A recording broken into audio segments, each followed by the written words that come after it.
6 o'clock, the meeting is now called to order. Mr. Casano, would you please lead us in the Pledge of Allegiance? I pledge allegiance to the flag of the United States of America and to the republic for which it stands, one nation, under God, indivisible, with liberty and justice for all.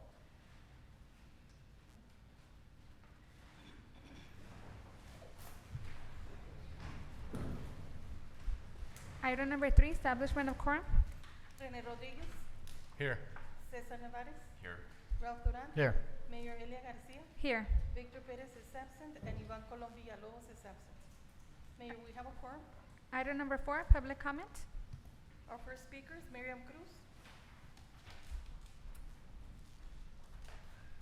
Thank you, Ms. Navarro.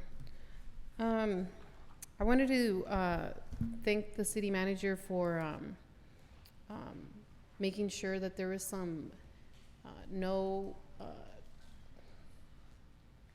commercial vehicles on Stockyard. The signs, they've been put up on Stockyard, and so I'm really excited to see that. I know that that's something that's necessary for the police to be able to actually enforce it. And so I'm happy that those have gone up. I had spoken to Commissioner Perez about putting some on the county side, starting at North Moon. But currently it seems that property is in litigation, and so nothing's happening for a while. But anyway, so I wanted to thank the city and the city staff, of course, who went out there in this horrendous hot days and put those things up. I'm very thankful. Unfortunately, there's still some speeding going on, trucks or no trucks. So I hope that we can continue to address that issue.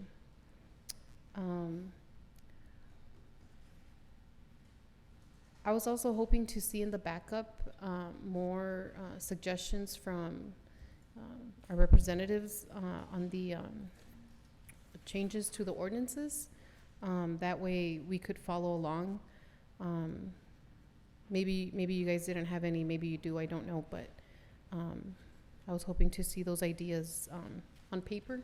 I think it's easier for the public to follow. That's all, thanks. Sergio Cox. Mr. Cox, you have 3 minutes. Okay, thank you very much, ma'am. My name is Sergio Cox.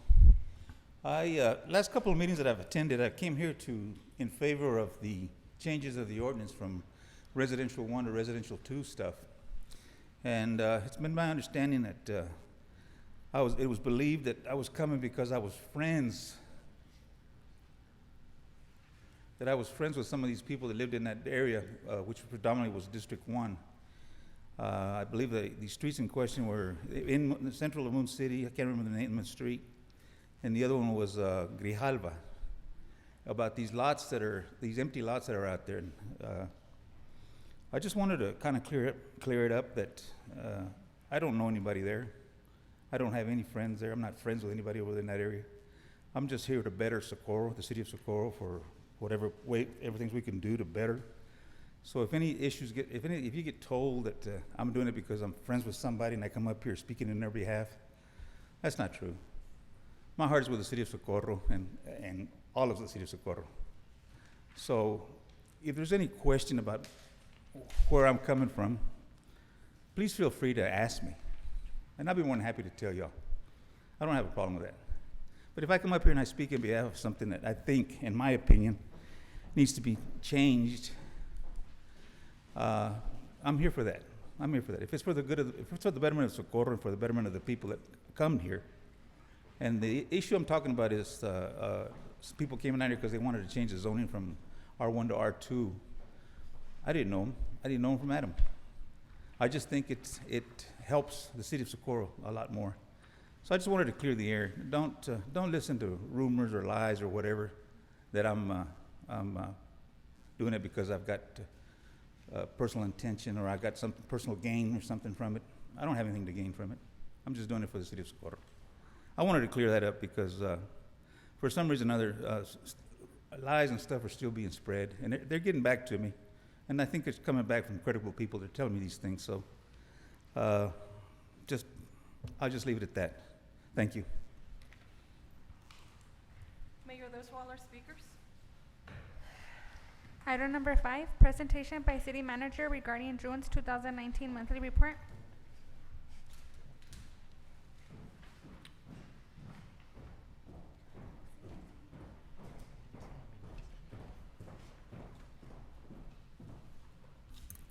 Good evening, Mayor and Council. I'm going to provide you the highlights for the month of June.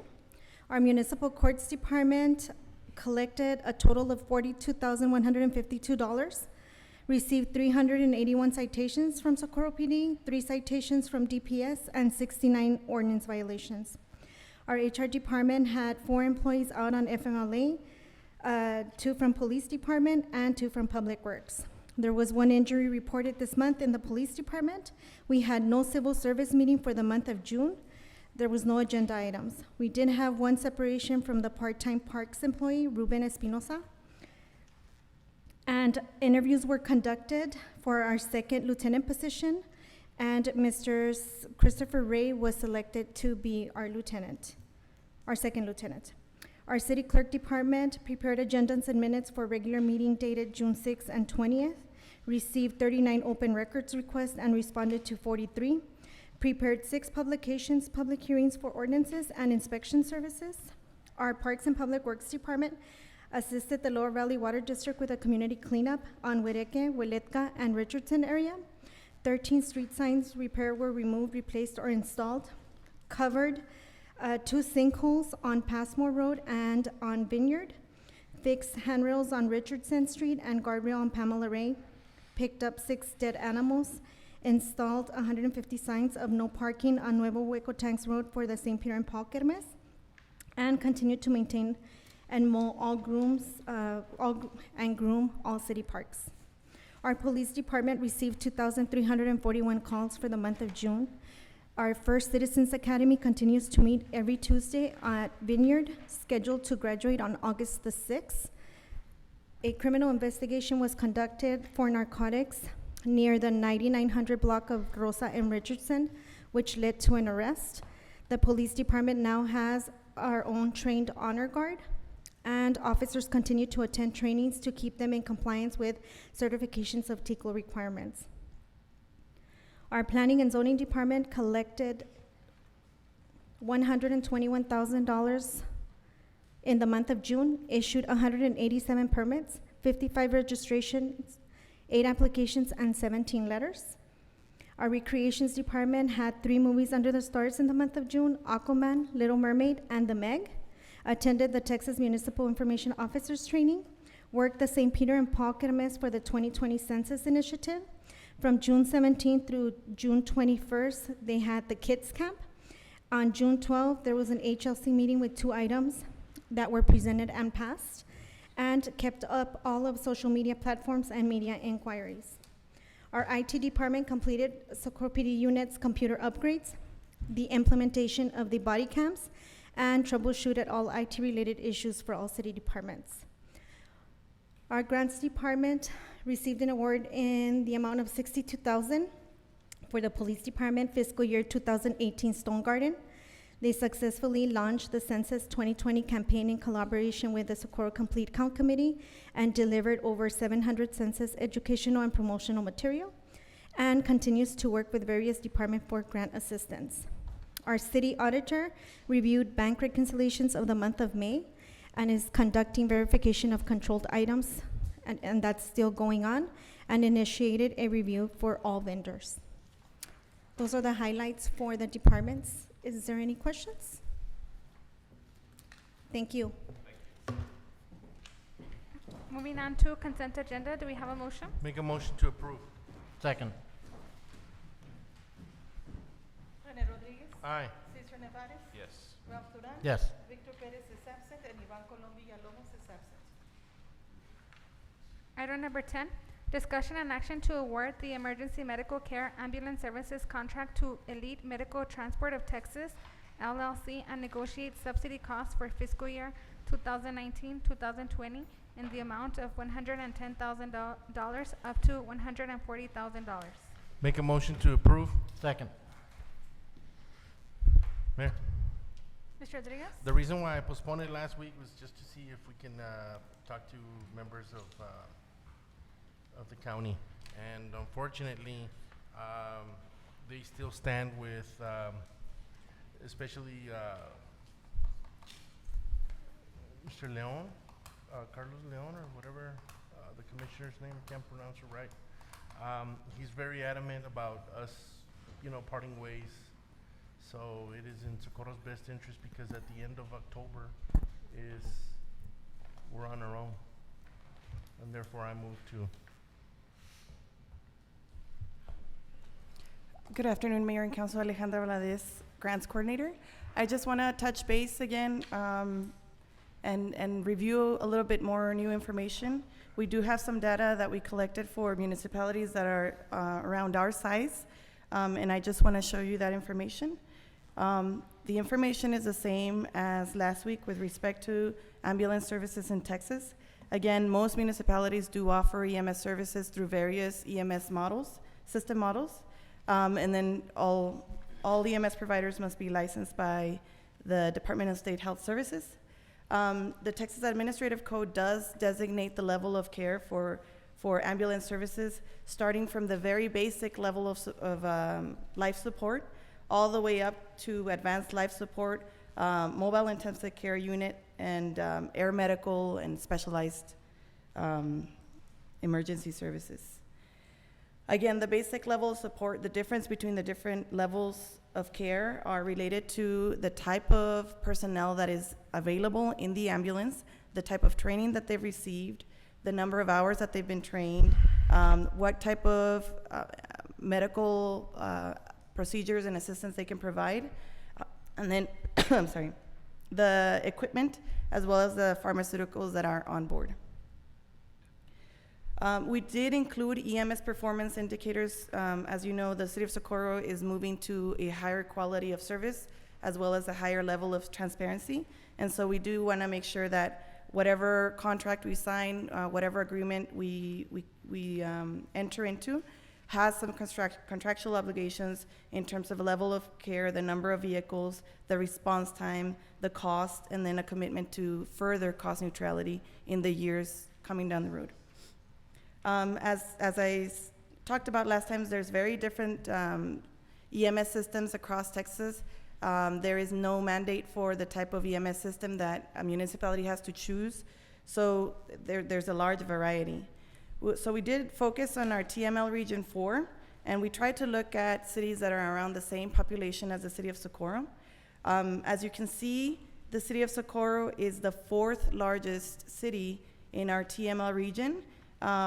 And if we move up to the city of Odessa with 115,000 people, we felt that's not really comparable. And if you go down in population, the only one that's comparable is Big Springs with 28,000 people, and then Horizon City with 19,000 residents. So we kind of expanded that search a little bit broader, and we looked at these 4 or 5 municipalities. Plainview, Texas, has approximately 20,000 residents. The city of Cibolo, Texas, 26,000. Big Spring, Texas, in Howard County, about 27,000 residents. Socorro, we're around 34,000. And then the city of Schertz, around 38,000 residents. And those are the ones that we'll be talking about right now. Starting with Plainview, Texas, again, their population is 20,000. They have a fire-based model, which means that their EMS services and their fire department are meshed together.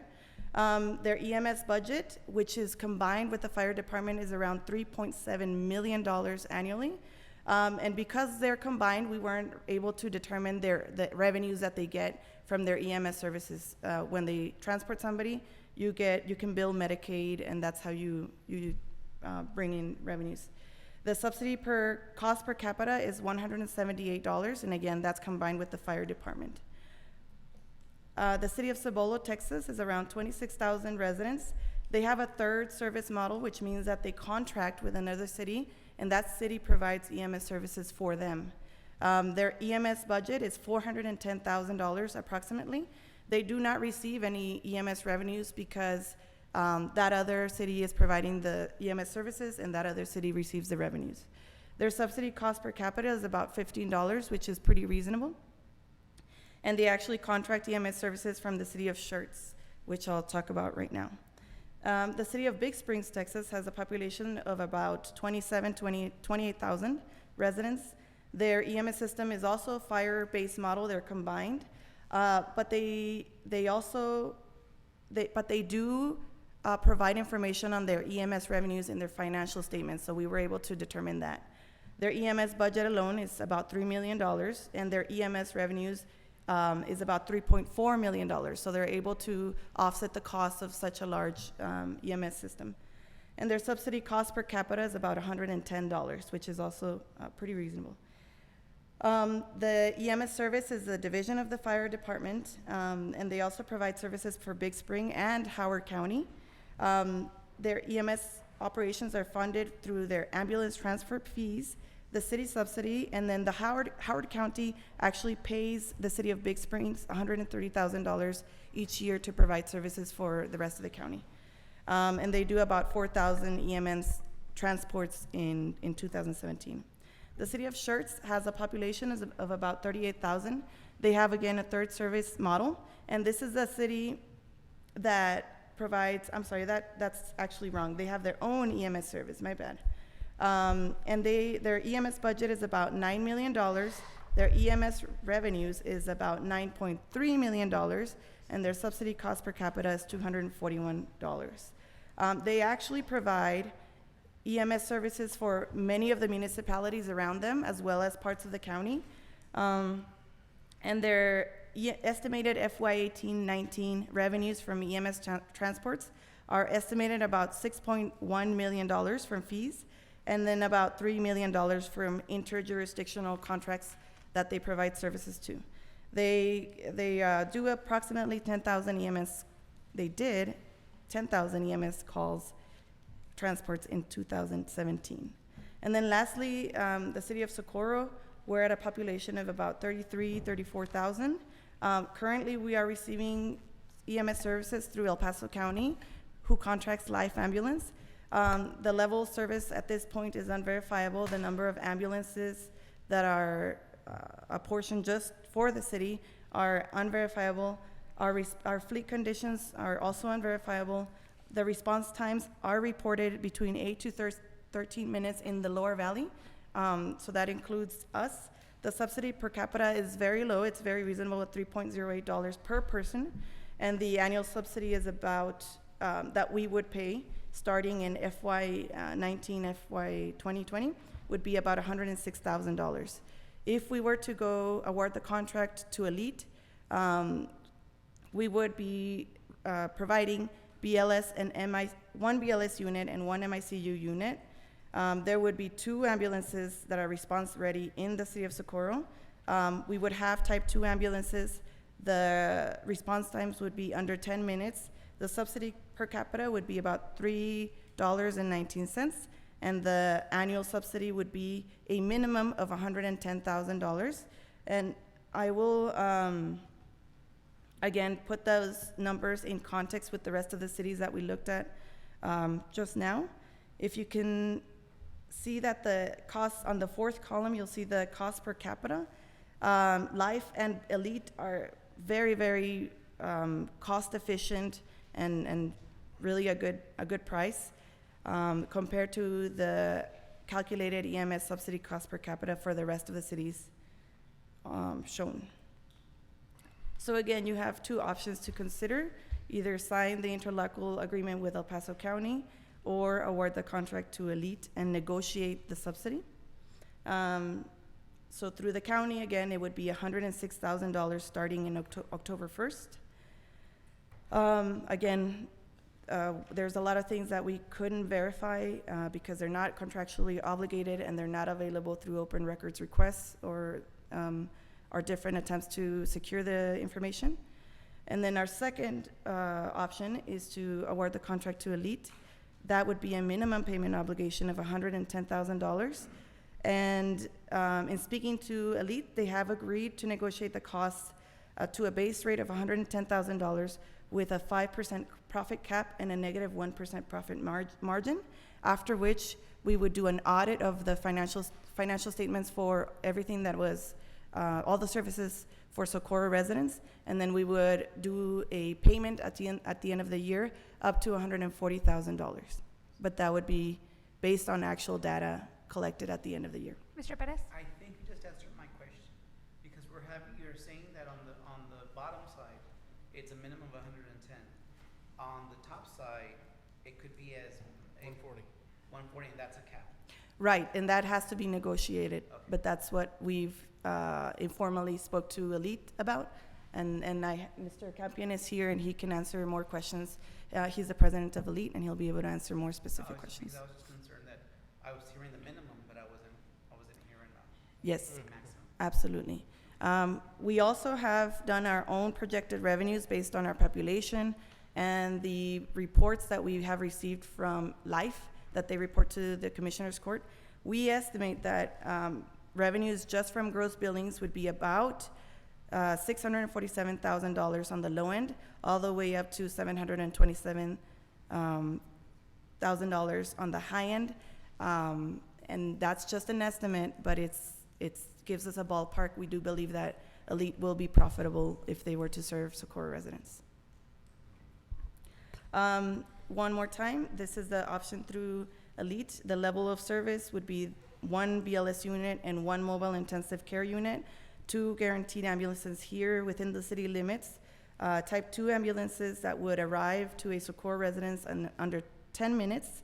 The subsidy per capita would be very reasonable, $3.19. The annual subsidy would be $110, again, base rate, up to a max of $140,000. And one more time, the comparison of option 1 and option 2. These are the same advantages that I mentioned at the last meeting. The only difference is that we know now that there's no option to kind of increase the subsidy all the way up to $106,000 by year 3. We're going to have to pay the $106,000 no matter what, starting October 1st. Again, we have not received any complaints from Elite so far, but I do have Mr. Ortiz, who has worked with El Paso EMS, which then merged with El Paso Fire Department, and he can give you some background on the level of service that is provided from Life, and I'll call him up in a second. There are some disadvantages. Again, we won't have any data that we need in order to improve the quality of the service and potentially reduce costs, and then further down the line, establish our own EMS services if that is a feasible opportunity for us. The advantages for going with Elite and having our own contract would be, again, it's a very reasonable cost. There's a contractual obligation for certain levels of services in the ambulances.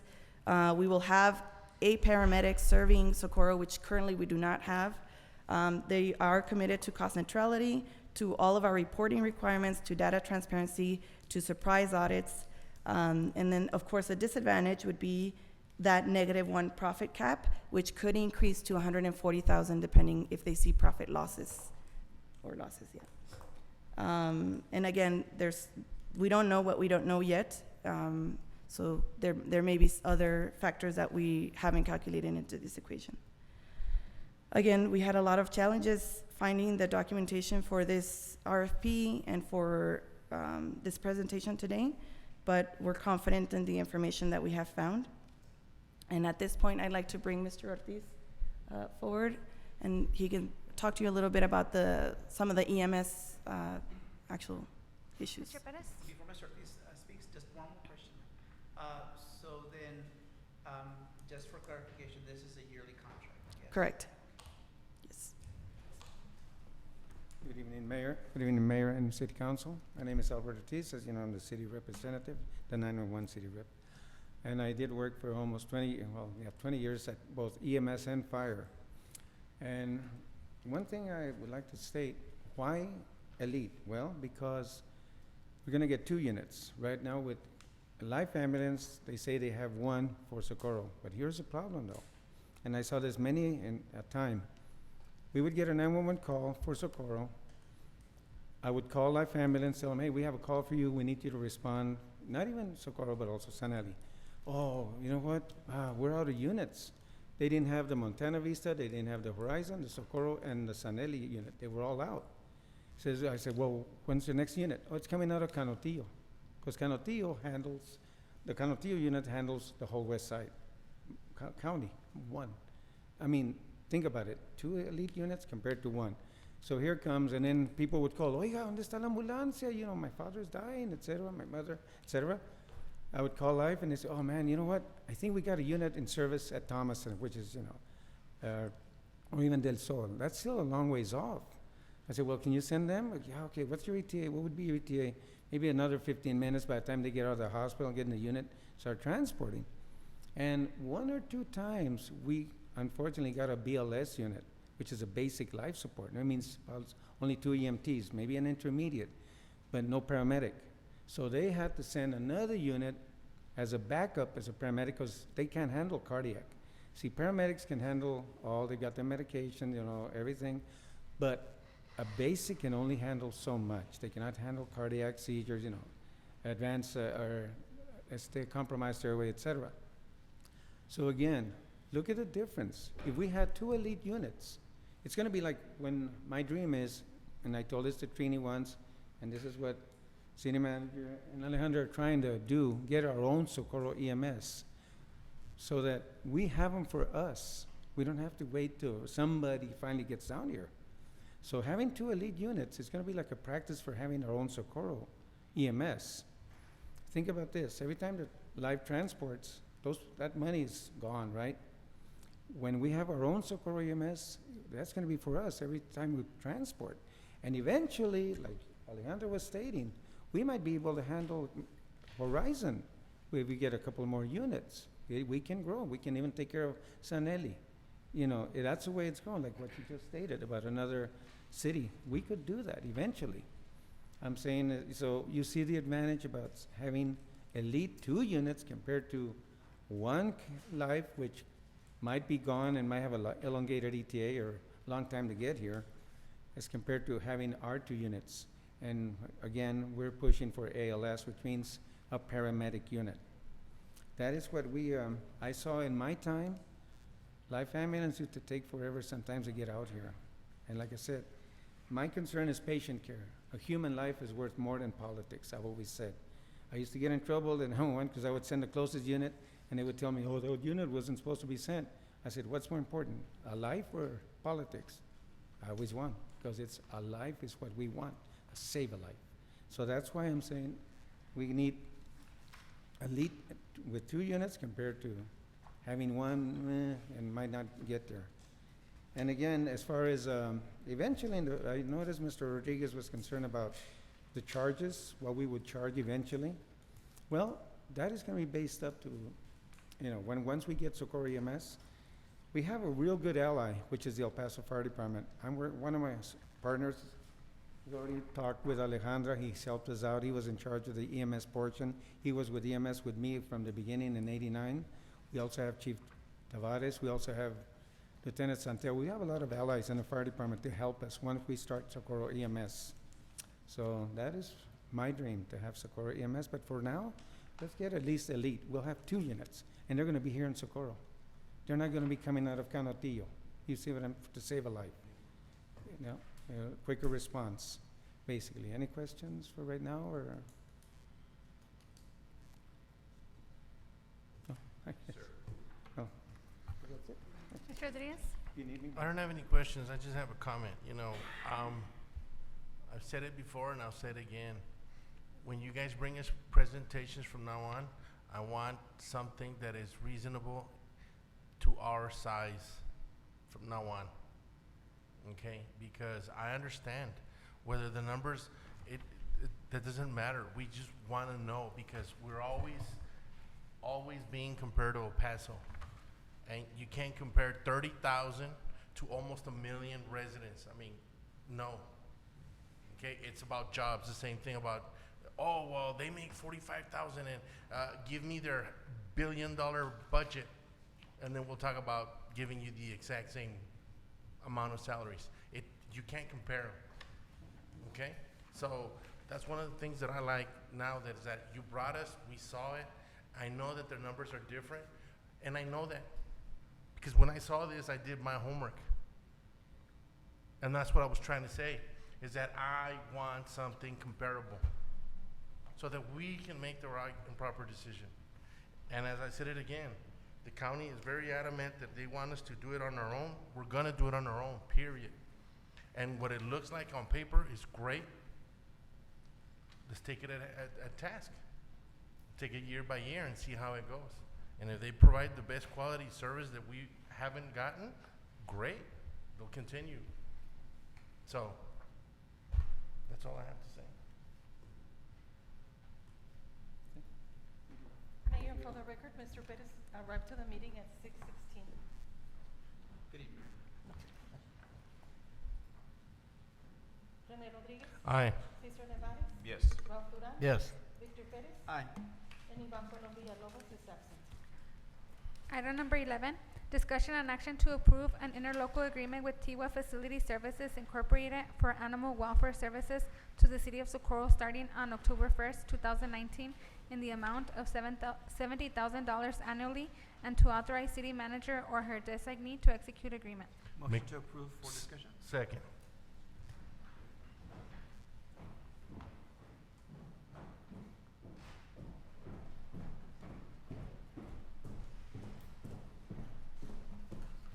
Good evening, Mayor and Council. A couple months ago, I gave you a little background of animal services. About 2 years ago, we went to the El Paso County. We have, we're not receiving the services that we were paying for, so the Tiguas approached us because they are providing services to Fort Bliss. Council had authorized me, so this is just the agreement, the interlocal agreement between the two entities in order for us to start operating October 1st under the Tiguas. And that's just for animal services, meaning the animal welfare. They come and pick them up and deliver them to the city of El Paso, Humane Societies. But we will still have spay and neuter through the city of El Paso because that's what we pay for through our other local agreement, interlocal agreement. Mr. Perez? Will they also be, and I didn't get this here, but as far as like dead animals on the street, those kinds of things? Okay, so the dead animals are taken care of from the city of Socorro because that's not part of the agreement. So what we do is we do have a freezer out in the yard and we do pick up the animals, put them in bags and dispose of them weekly. I mean, that's kind of the protocol. Properly, man, we add on that sentence right there. We don't bury them anymore. It's just that where I live, there are a lot of flat cats. Yes. Not fat cats, flat cats. Correct. So anytime that you see a dead animal, just give us a call or through our city source app, and we make sure that we pick them up, especially right now in the summer, because it can get really. Mr. Duran? Before, if there was a loose animal, animal control would not come and pick them up. They had to be trapped. Is that still going to be, are they going to, if there's a stray dog in the neighborhood that's causing problems, will they pick that dog up, or does that dog still have to be trapped? No, actually, they will pick it up, and if there is no room for them at the City of El Paso facility, they will hold until they can deliver that animal. Animal control would tell us that we would have to keep the animal until they would be able to accept. Now that's, and the Tiguas are working 24/7. Great. A service that we weren't receiving through the El Paso County. Good. Any other questions? Rene Rodriguez, Aye. Cesar Nevares, Yes. Ralph Duran. Yes. Victor Perez, Aye. and Ivan Colom Villalobos is absent. Item number 12, discussion and action to approve Dannenbaum Engineering to assist staff in the application process for Texas Department of Transportation and Metropolitan Planning Organization Safe Routes to School projects in the amount of $15,000. Motion to approve for discussion? Second. Good afternoon, Mayor and Council. This item is brought to you for approval in order for Dynamom to deliver engineering cost estimates for several Safe Routes to School projects, as well as some El Paso and PO Transportation Alternatives Program projects. The schools that we are developing engineering cost estimates for are Escontrias Elementary School, the H.C. Healy Elementary, Waco Elementary, and then also, Salvador Sanchez. We're also developing an estimate for a Passmore, shared use path on Passmore, as well as a shared use path on Rio Vista to deter a lot of the dangerous conditions that are currently seen on those two streets.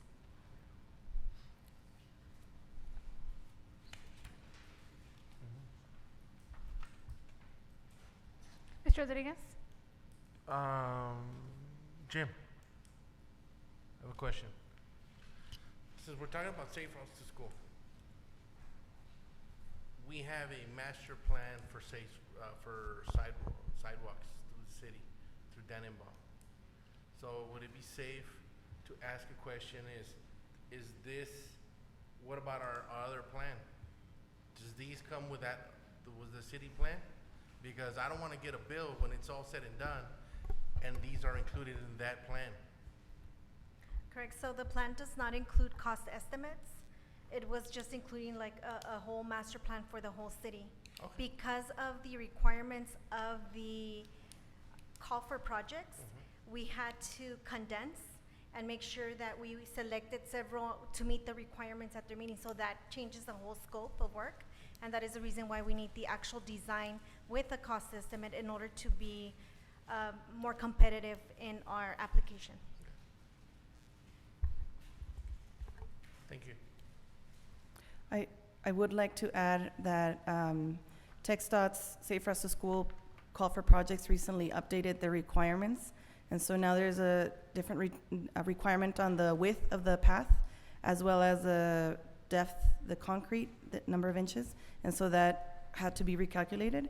Additionally, if these applications are not funded, those are construction packets that will be ready for next year's call for project also, so it will not go to waste.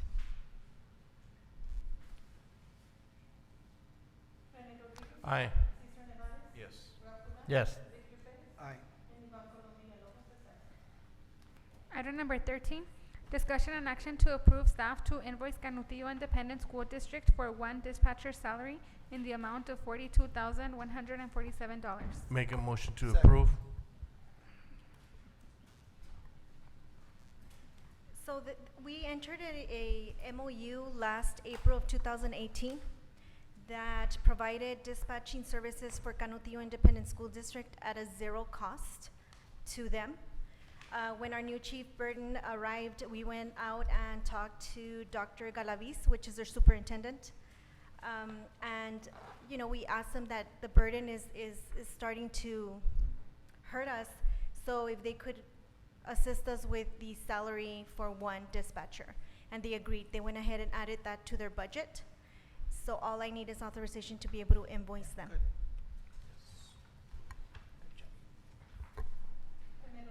Aye. Yes. Yes. Aye. Item number 14, discussion and action to approve staff to invoice Lower Valley Water District for paving cut repairs on Dingdinger Road as necessary. Motion to approve. Second. So for the Lower Valley Water District, what's happening is that they're going in. So right now they have a paving machine, but they don't have the staff to pave. So they hire a third-party source, and they're having some issues with that. So it's taking a lot of time for them to repair their own cuts. So one of the meetings that we've had, I said, well, what if we do the work and we invoice you for it?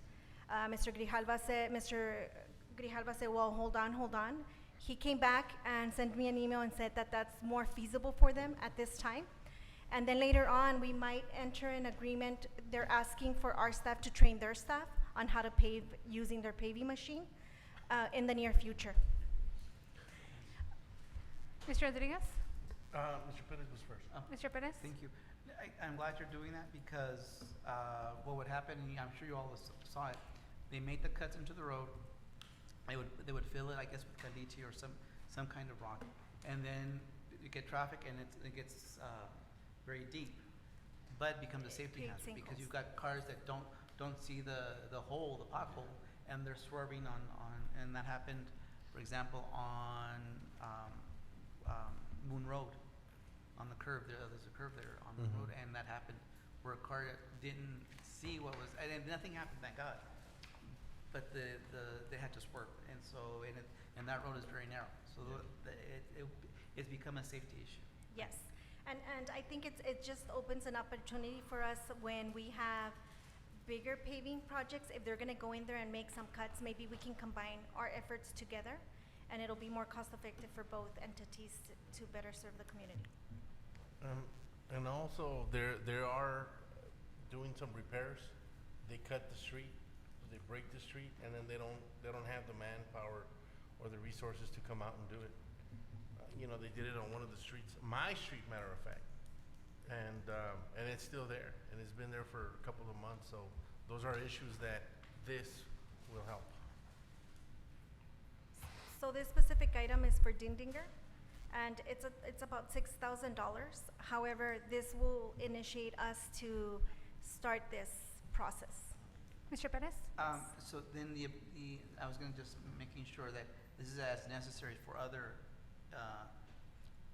projects like these main Correct. projects that come up. So Okay. what I wanted to do is work out this project, see how well that goes, and then create an agreement where we can move forward and do this as practice. So, does the motion and Jim, with that motion cover that? For the? Yeah, it's brought up, it says and as necessary. Okay, okay. Mayor, we have a speaker, Miriam Cruz.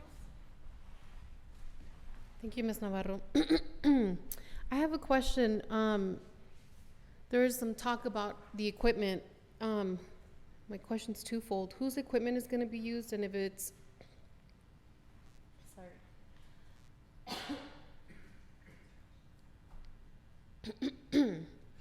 and if it's, the city of Socorro's equipment, are we gonna be charging also for wear and tear? I think that would be important. It looks like we're charging for oil and gas and diesel and all that stuff. But I'm worried about wear and tear on if it's gonna be our own machinery, and if maybe we can add that cost. And if it's gonna be their equipment, well, then great.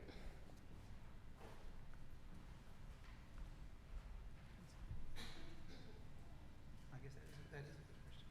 Mr. Perez? Is there, An associated cost, I don't see it there, but we can definitely add.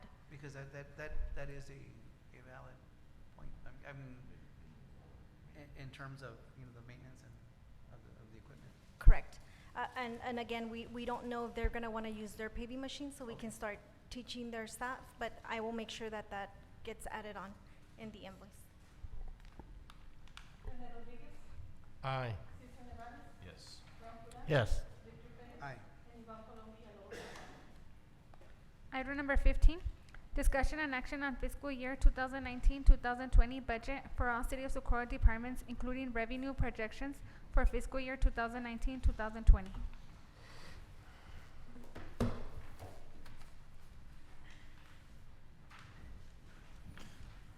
My name is Charles Casiano. I'm the finance director here for the City of Socorro. May I approach the bench? Yes.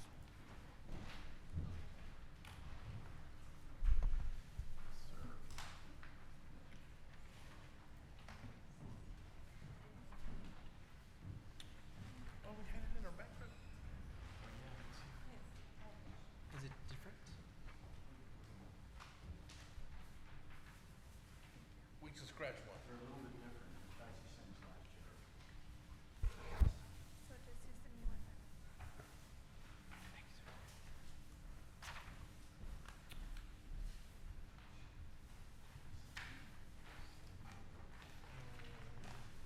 You know what? Yeah, it is. Yeah, it's different. There's an extra page on this one. Yeah.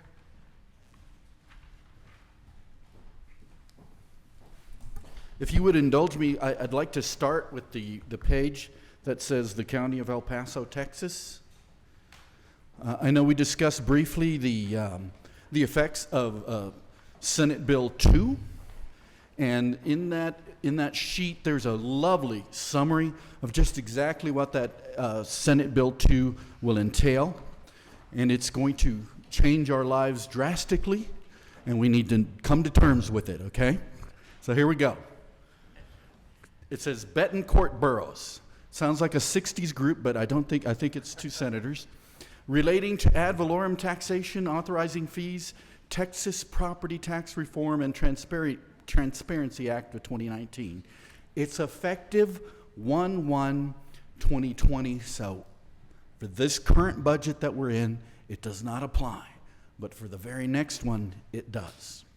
What happens? It says it renames the effective tax rate to the no new revenue rate. So if you go and look in the package, the second page of the package is my lovely little spreadsheet coming up with an estimate for what we're going to use for the property taxes. Specifically, what we need to be concerned about here is what's going to be for maintenance and operations. And so we have 3 columns. One says fiscal year 2020 with no change. One says effective, and one says rollback. Now, the key, first of all, is this effective rate. It's not a real rate. It's a theoretical rate. It's a rate to keep us honest so that we don't keep increasing the rate. So what happens for a city like us that is growing, that effective rate is actually going to start lower than our actual rate because we have increased values that we're going to apply that rate to. And so based on the information that the City of El Paso has given us through the CAD, we've come up with an effective rate of 0.73. Now what that means, it's a starting point. Now next year, we're going to call it something very different. It's going to be called the no new revenue tax rate. Because that's what it is. It's just trying to keep everything very neutral. It's a crazy name, but that's what they wanted to call it. Then the rollback rate. The rollback rate is basically an 8% increase over the effective rate. And so that is where we're at right now.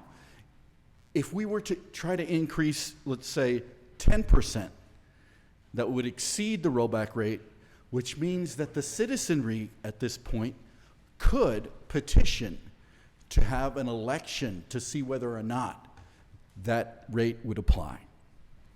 That's changing drastically in the years to come. So if we look at that, the rollback rate for fiscal year 2021 will now be called the voter approval rate.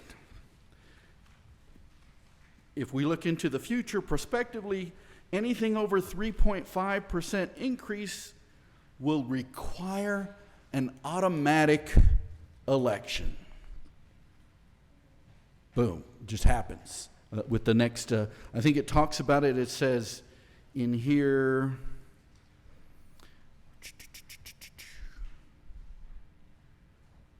it says it requires an automatic November election if a taxing unit exceeds the voter approval rate.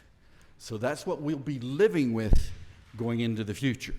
So if we come up with a budget, we're asking for an increase in the tax rate of 4 or 5%, we got to take it. It's got to be voted on. Okay. Are there any questions about that? Because it is a big change from what we're used to. So, I'm sorry? Can you show us what you're referring to?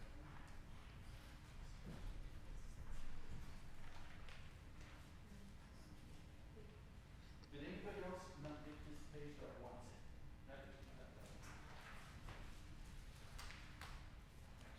It was a late bloomer, so I didn't need to start in the packet.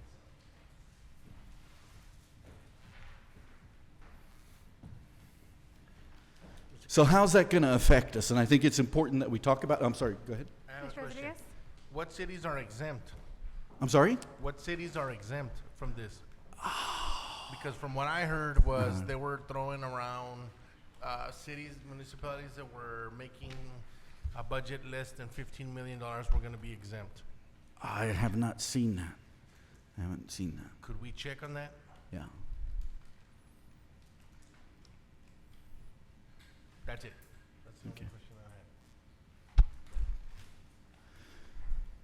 So a couple of things that I think need to be mentioned at this point is that with that lower 3.5% threshold going to the voters, I think it's going to diminish the desire to increase rates, which is the entire purpose of this, is to keep the municipalities from increasing the tax rates unnecessarily.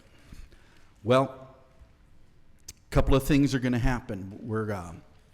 We're probably going to be a little more cautious with using any reserves because it's going to be more difficult to recover those reserves going forward. It's not like we could bump things up 10% and get the reserves where they need to be.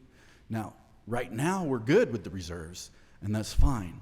But going forward, I think we need to be very cautious on how we approach the reserves. The other thing to consider also is that when we do capital outlay, you can do capital outlay out of any fund that you have, but we'll probably be more cognizant about making capital outlays out of any capital that we have, any capital funds that we have, rather than out of the maintenance and operations, because very likely those could dip into the reserves as well. Any other questions? Yes, sir. Perez? Do you think, and I know this is pure speculation, but you said that we have more value to tax on. Yes. So then that would mean that the city would gain more taxable property. Yes. And we should be able to offset some of that loss. Correct, but that's our only increase that we'll be able to tap into. And that's it. Or Right. in the future, it'll be that and the 3.5%. Right. Yeah. So remember, we're using, out of our 73 cents, out of our actually 75 cents, 52 cents out of that goes to maintenance and operation. And that's the everyday opening the door to the city of Socorro. That's what it is. So people that don't understand what the M&O is, that's what it is. Is for every 72 cents that we're taxing you, 52, actually 53 if you want to round up, 53 cents out of those 72 cents go to the opening the doors, coming, cleaning, sweeping, paving, all of that. Okay, that's a lot. So just so people can understand where your taxes go. It's employees, overhead, all of that.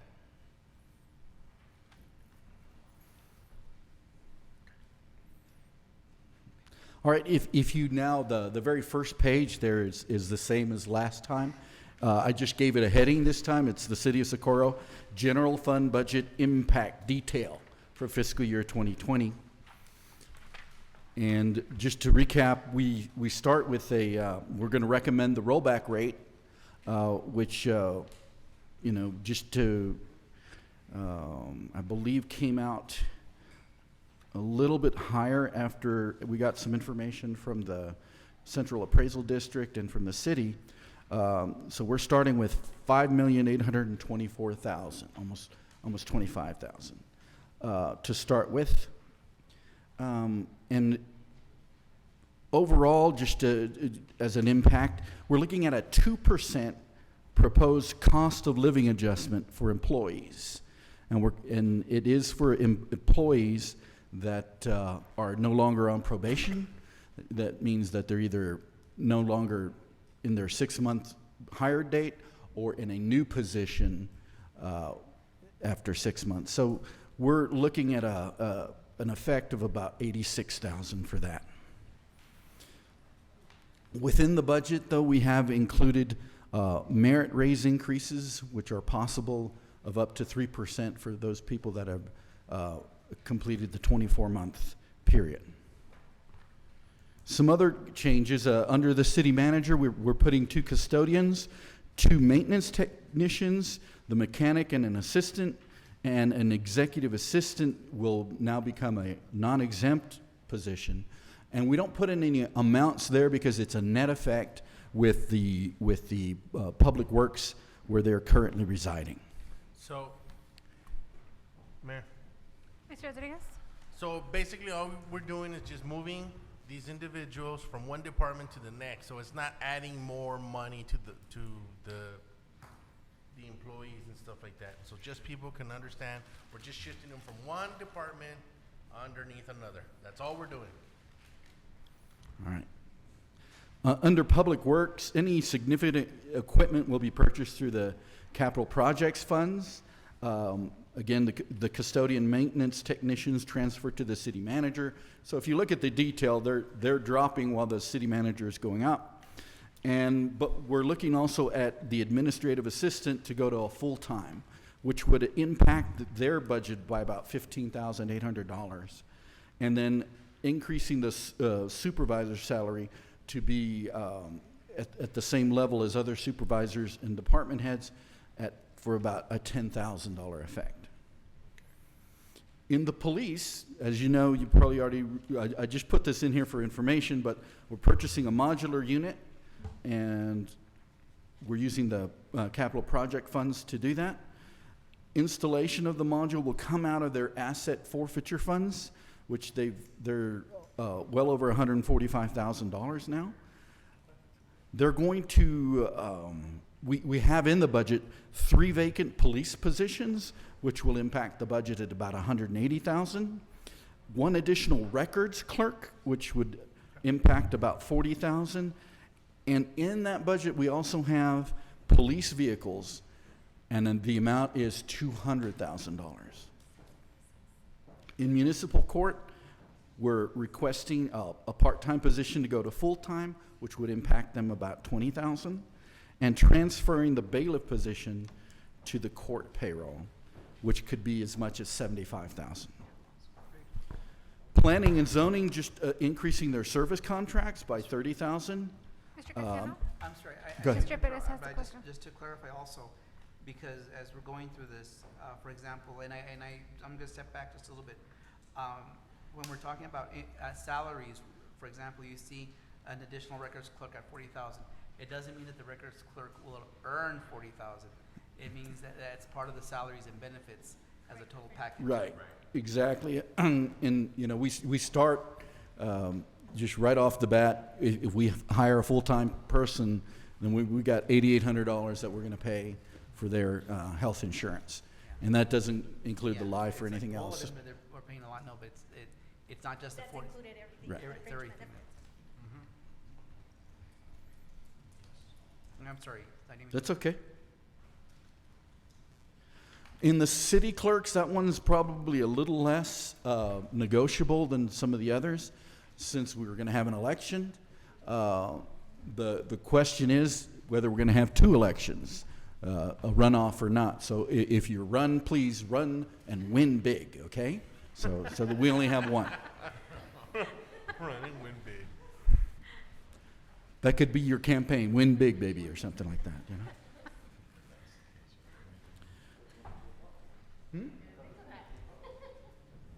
Okay. We do now. It changed because the state changed. 50, at least 50 You plus missed 1. that. My gosh, that was a lot of fun. You missed it. Yeah. At least 50% plus 1. I'm sorry? At least 50% plus 1. Yeah. Under recreations, we're going to be increasing that budget by $3,000 for census advertising, since it impacts the city. So important that we get out that census information. And also for computers for the Apodaca Center, upgrading those or getting new ones at about $14,000. We're also looking at getting a grants assistant. Unfortunately, our grant writer is so efficient that everybody taps in to her skills, and so we need to clone her. And until that technology is legal, we're looking at maybe doing an assistant for that person. Hey, can we do half of the computers in Chayo and then do the other half next year?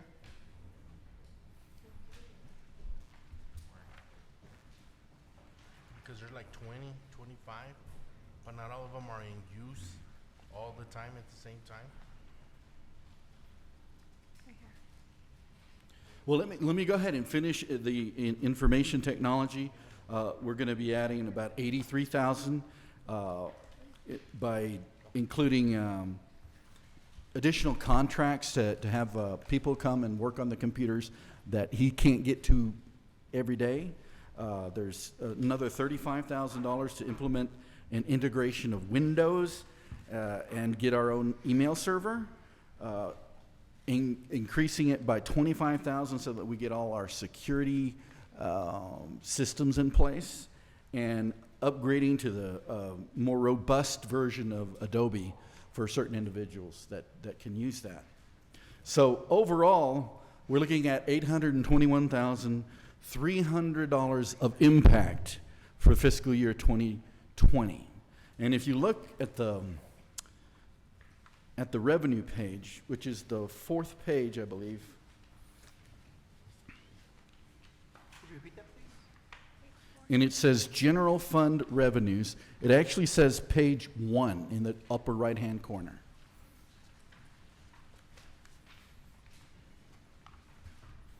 In order to balance the budget at this point in time, we're going to need $972,800 from something called prior year's revenue, which is another way of saying from our reserves, to come up and pay for all that we want at this time. So,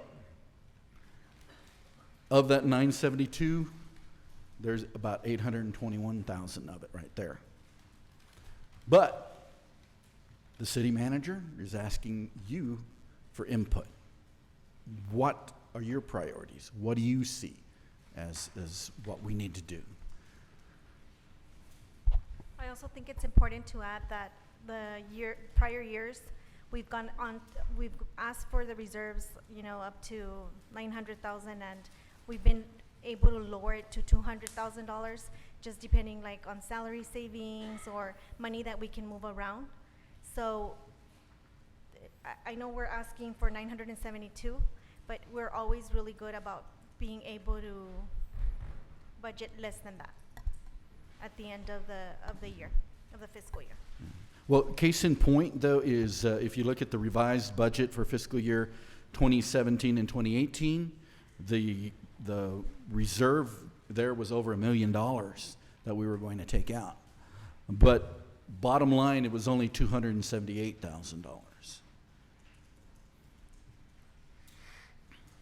So as it stands right now, we've got about $4.4 million in reserves, which is good because that keeps our credit rating high, keeps our interest rates low, and so that we're kind of where we need to be with that.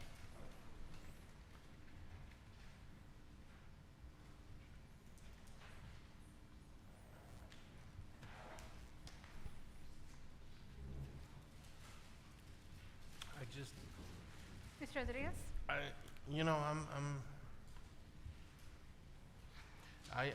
understand that we always dip into our reserves. I know that we go out and prior years was like one's like 1.2 million, the other one was like 600,000, stuff like that. And we've been pretty good because we don't use it all, which is great. That means that our staff is doing a great job.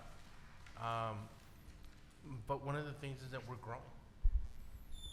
And we need to consider the thought that we're going to be hit in 2020, and we're no longer going to be able to raise taxes. We're not going to be able to do a lot of the stuff that we want to do.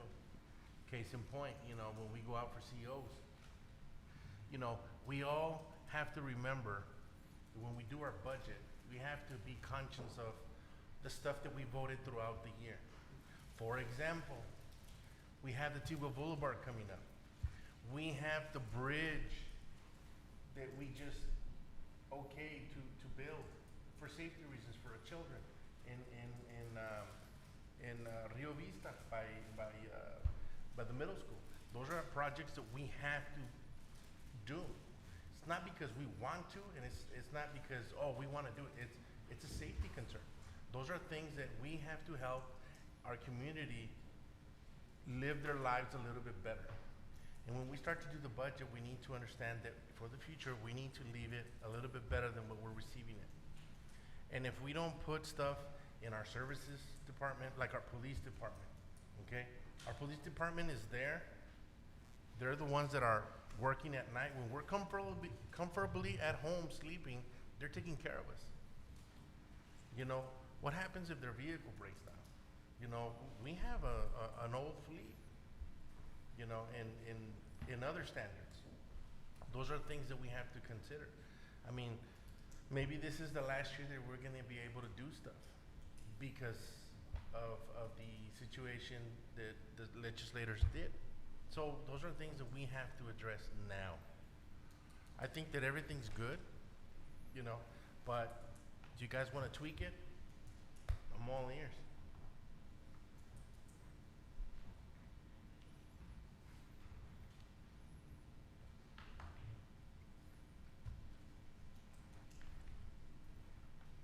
Anyone?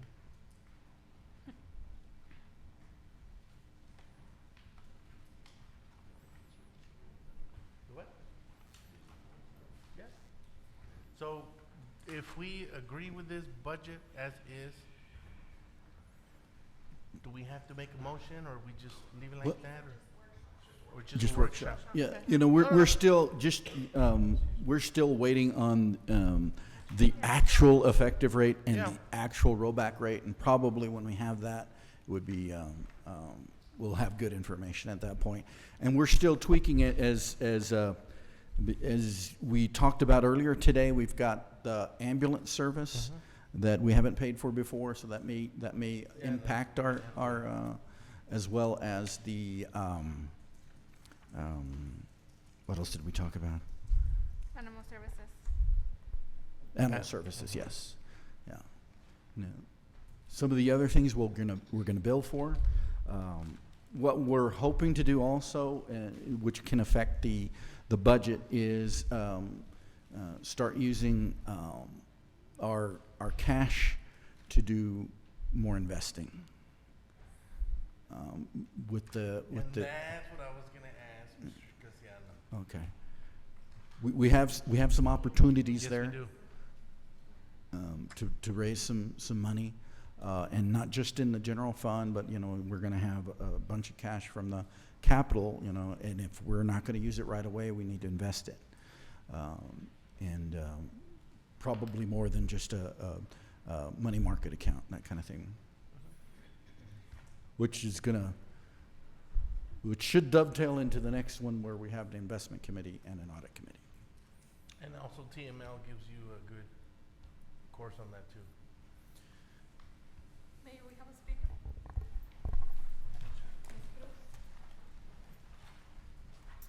Thank you, Ms. Navarro.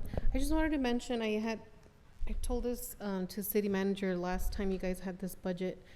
The census advertising seems a little low to me. If we're looking to really increase our revenue through grants and all that stuff and all the good stuff that we tell the community as to why the census is so important, I believe that should probably be increased. Ms. Rodarte did say that maybe that could be increased in the future, but I figured that I would bring it up because I do think it's pretty important that we really, really, really, really drill into our community that they need to respond to the census and to report accurately. Just my 2 cents. Thanks.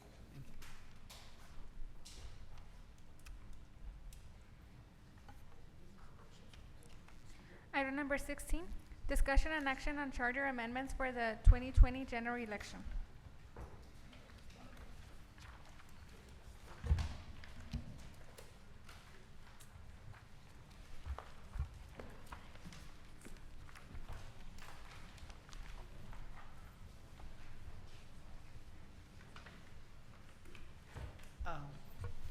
Mr. Perez?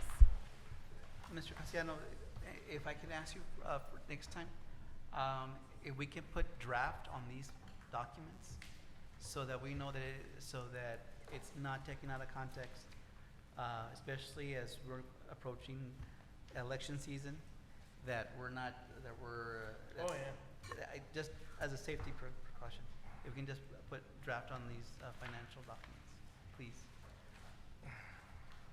Thank you. Big letters like this, right here. Draft. Do a watermark. Yes, thank you, sir.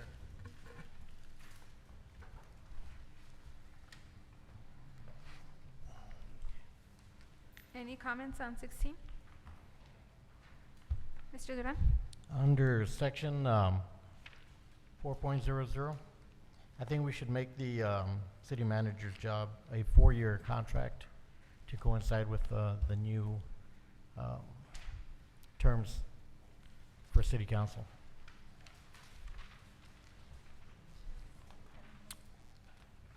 I agree.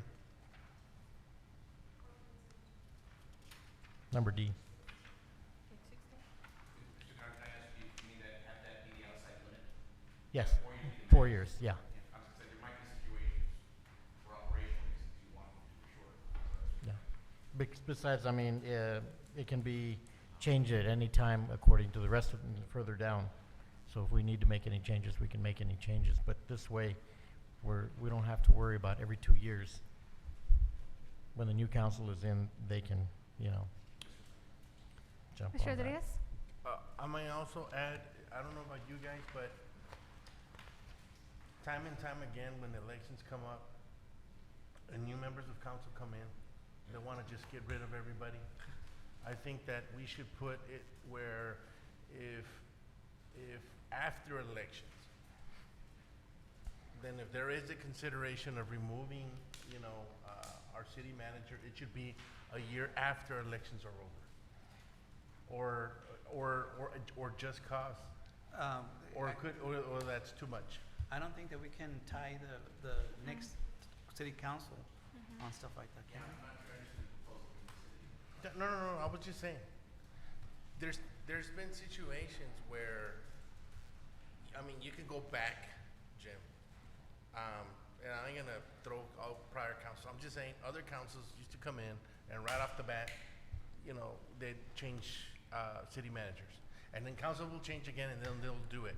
And that puts the city in a situation where projects have been working on, and yet everything goes and dissolves, and even those projects, because the managers at the time are the ones that push these projects and all of that. So for continuity purposes, is there anything that we can say, hey, well, we could put it in the manager's contract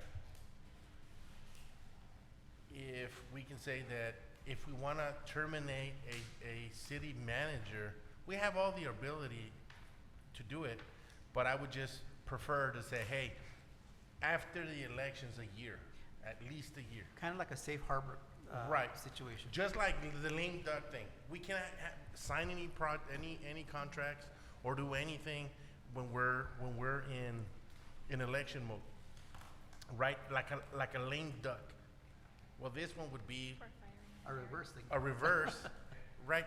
Could, So you couldn't terminate the city manager's contract for 9 months after an election. after an election. Sounds like a wrestling, the reverse thing. I'm just saying. I can't think of a specific prohibition against that. In terms of structurally, I would say that would be something that would probably be better addressed on a contract by contract basis. Right. Rather than in the charter. Right. We do it in each contract. And that's what I said, in the contract.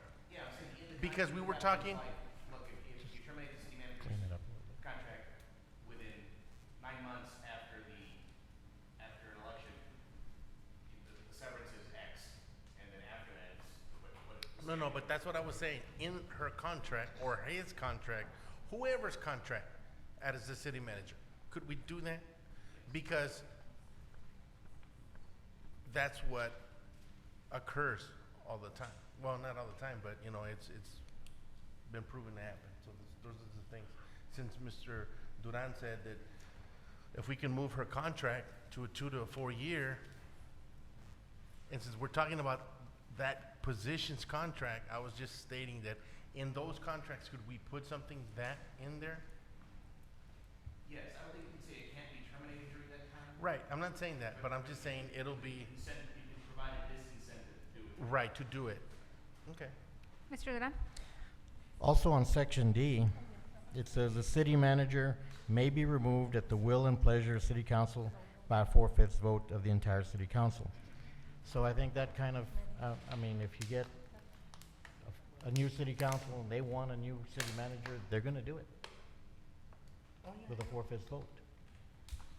So I think it'll be contradictory, we put that in the contract, that they can't be removed, but yet in the charter it says they can by 4/5 vote. You're nodding, but, Yes, okay, that's okay. So, I mean, it's gonna kind of, it's gonna negate it. Well, actually, Yeah. Yeah. no, actually, they go hand in hand. My point was, if you're going to change, if you include the description, as Rodriguez described, as a charter amendment, then yes, you have to change that provision too. But if you don't, if you just address it as a financial disincentive in the contract, then sure, council can vote to terminate the contract the day after the election, but you have a contractual provision that says. It's gonna cost. Yeah, it's what the agreed upon severance was times 5. Okay. Yeah, that's what I was saying. Yeah. I'm not saying to change Yeah, our 'cause I mean, authority if or our somebody- ability to do it. No, I'm not saying that. Yeah. What I'm saying is, in their contract, Mhm. we could put a stipulation so that it'll be, In you other know, words, because give you them, have to, because for give them a example, chance to give the know the new opportunity council, so yeah, that, which is good. right, give the opportunity, you know, just give them the opportunity, him or her, so that they can see if, whether they're deserving of that position. You know, I've had council members come up to me when they got elected and they say, hey, I wanna fire so-and-so and wanna fire so-and-so and I wanna fire so-and-so. You know? It's no. That's the truth.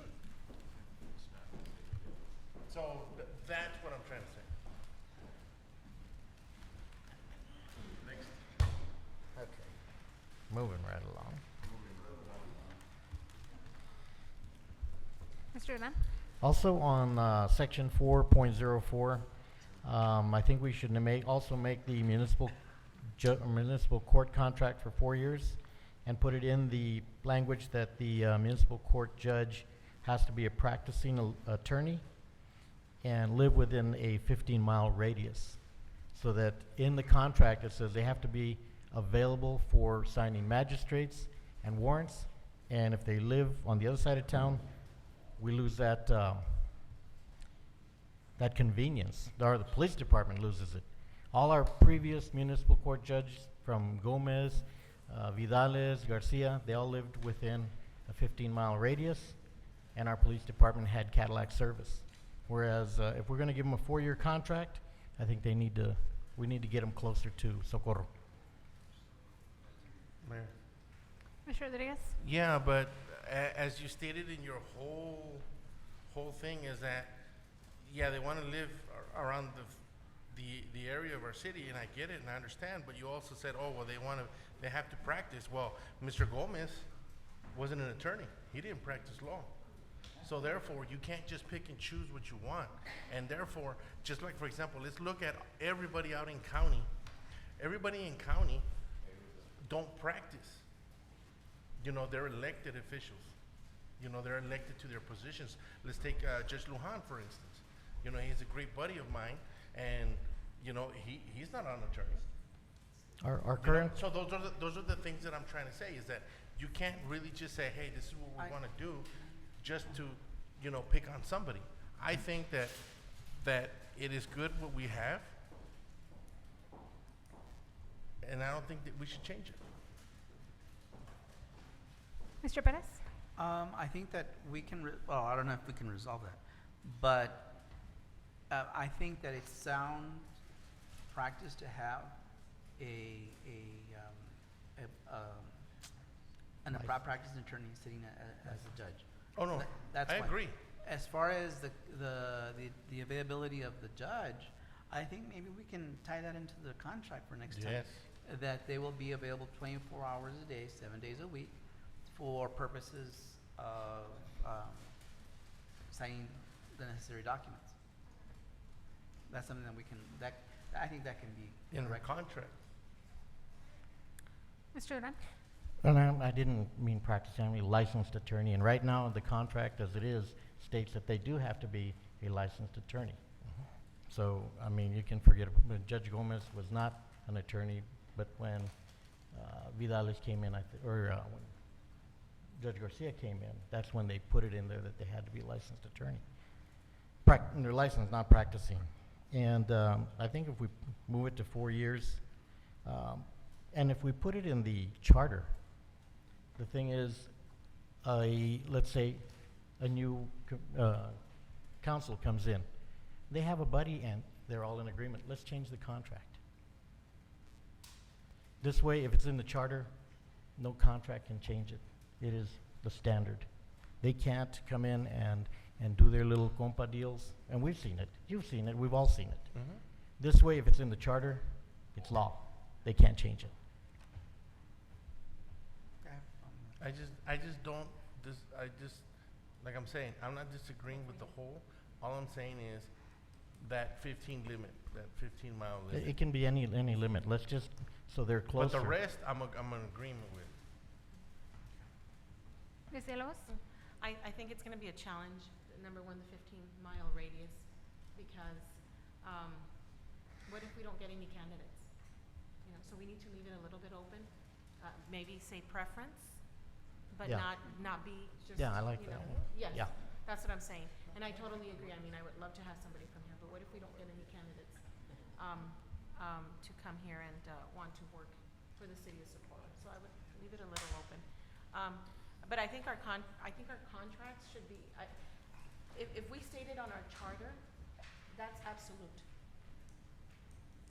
So I think our contracts should be the ones that, where we can change it, because you're gonna put our staff up a challenge in the future. We can't predict what the future might hold. And yes, we're trying to stop anybody from coming in here and trying to bring their buddies or whatever it is the case, but you know, whatever. We can only think about right now and not know, you know, we don't know what's happening in the future. So let's try to do it right now for our HR department, for our city manager versus, you know, putting a stop in the charter and making it hard for them in the future. And then of course, you can't change it for another 10 years? 2 years. The charter, 2 years. So. And once again, there's an out in the charter that the judge serves at the Will. the will of council. I mean, anytime we Or the want to, discretion of council. yeah, anytime we want to change it, we can change it. But if it's 4 years, then we're not going to be here arguing And the 4 every 4 years.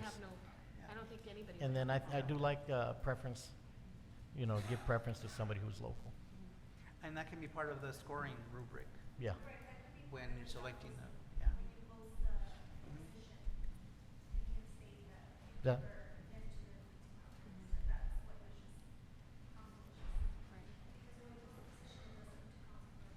Right. And then also we're looking, I'm sorry, Mr. Perez? like as far as, and I know that that has been a sticking point about signing warrants and all that stuff. We put in the contract as far as availability, and I think that cures or remedies that, because whoever applies will know I need to keep my phone on, you know, so that I can make sure that I discharge my duties correctly. So, okay. Mr. Duran? also in section 4.05, the police department, what do you think about having our police chief live local? Our city manager is forced to live within the city of Socorro. I think we can put a, because I mean, if they live on the west side, we have a major problem. It's going to take them half an hour to get here. Can we put that? Or do we want to put that in the contract or leave the police department as is? Yeah, but one of the things. Having the police chief lives local? But okay, look, I'm gonna sound like a broken record because I said it here in council, and I'll say it again. Before, and Mr. Perez, you were here for this. You were here for this.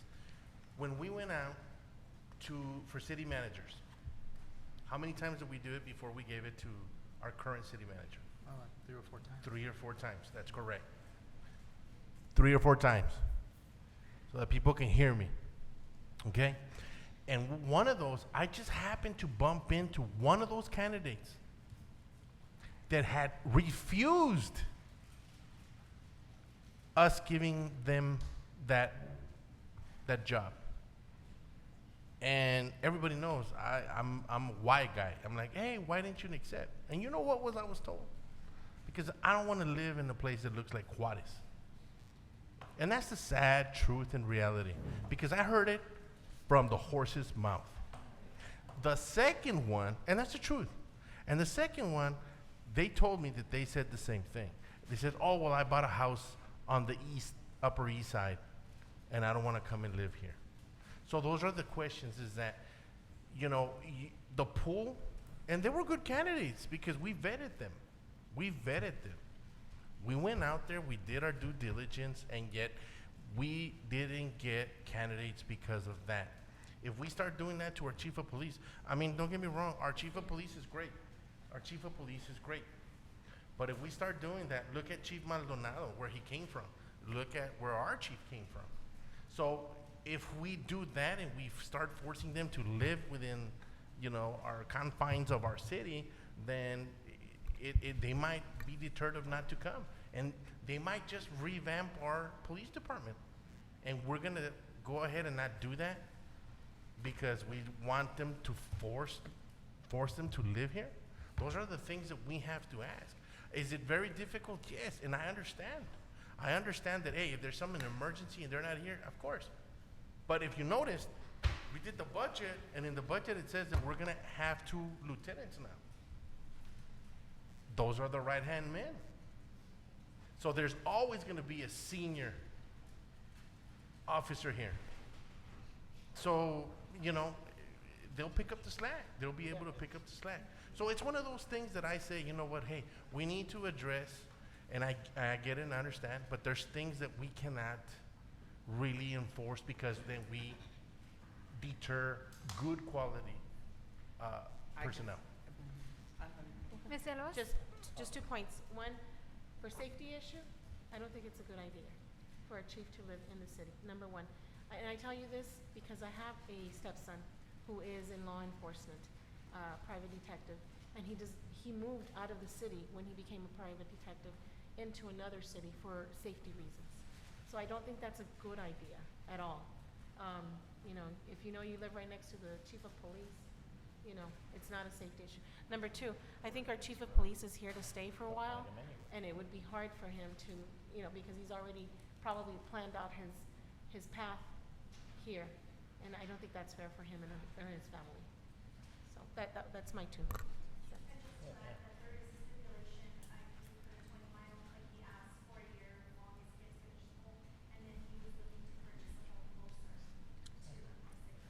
So it's already taken care of then? In the yeah. It's already taken care of then? I mean, it would always be, it is always more preferable, or it's preferable to have somebody live in the city because you become part of and I understand the safety issue, but you become part of the community and you become invested in the community. I think you would become more invested.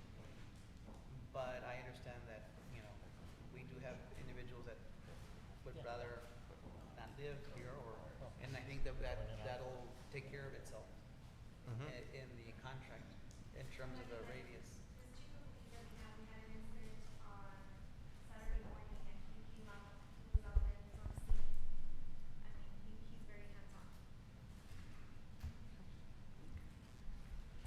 Mr. Duran? Okay, I guess moving right along to item number 6.01, the regular elections. I think, Jim, this would be one for you to clean that all up. I'm working on a redraft of that very section, yes.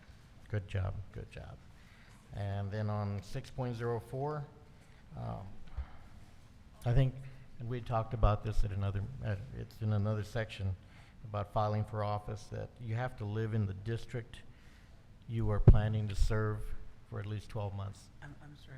Go ahead. Mr. Perez? Before we go on, I just wanted to ask a question from staff. Are there any changes that you all see as far as the budget process? Anything that can be streamlined in the charter that we're not aware of? Correct, so we have a working list that we're working on. Right now, after we're done with half of the charter, I want to come back with all of the recommendations that you all are doing, and then come back with staff's recommendations, and then kind of finish half of the charter and put it, because right now I'm just adding notes to the backup, and it's just scattered ideas that we all have. And then at the end, so we can vote half of the charter and then vote it in that, yes, these are the changes that we want to implement. And just so that, yes, I was not here the last meeting, but I did do my homework and I Yes. included something that's it's in the backup. Just want to share that. yours? Okay. I was wondering. Huh? Mr. Dillon? Also in section 6.05, the election by plurality, I think that needs to be changed to 51%. And with language for runoff. Is it 50 plus 1 or 51? Because No, I 50 plus 1, yeah. It's 50 plus 1. Yeah, Yeah. So in other words, you get 50% And one vote. and one extra vote, that's it. Right, that's what I'm saying, because I always hear 50 More plus homework 1. for Jim. Plus 1.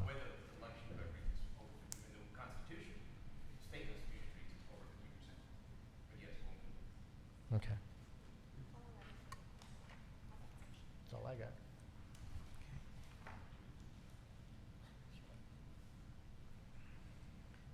I didn't see anything that was.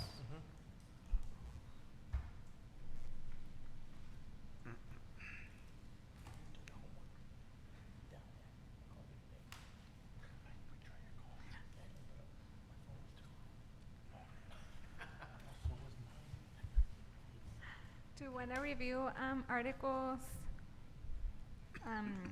7, 8, and 9 for the next meeting? 789, Yeah. yes. Mayor, we have a speaker for this item. Ms. Cruz. Excuse me. Thank you, Ms. Navarro. Listening to what you guys are talking about, in my head, I'm thinking that y'all are still in the past where people saying things like, people don't want to come over here. No one wants to come out here. Like we're in the middle of nowhere. We're not. We're growing. I think there's going to be a much larger population in Socorro, that there's going to be plenty of attorneys who may want to be the judge. There's going to be plenty of police officers that may want to be the chief and who are going to be living here. And so I think it is important for people from our community to be in our community, to understand our community and be living here, and to be impacted just like the rest of us are. And so I don't understand, and that maybe that's just the way I'm perceiving it, but I'm thinking more in the future, and I think we are growing, and we're going to grow exponentially, very quickly. And so I just hope that you guys consider that, looking into the future, since these changes are meant to better our future, and to think about it that way. That's all. Thanks. Oh, and also, can you just put on the charter amendments the ones you're going to talk about next time? Because I keep forgetting. I think you just said 7, 8, and 9. But if you can put it on the, can you just put it on the on the agenda, please? Okay. Thanks.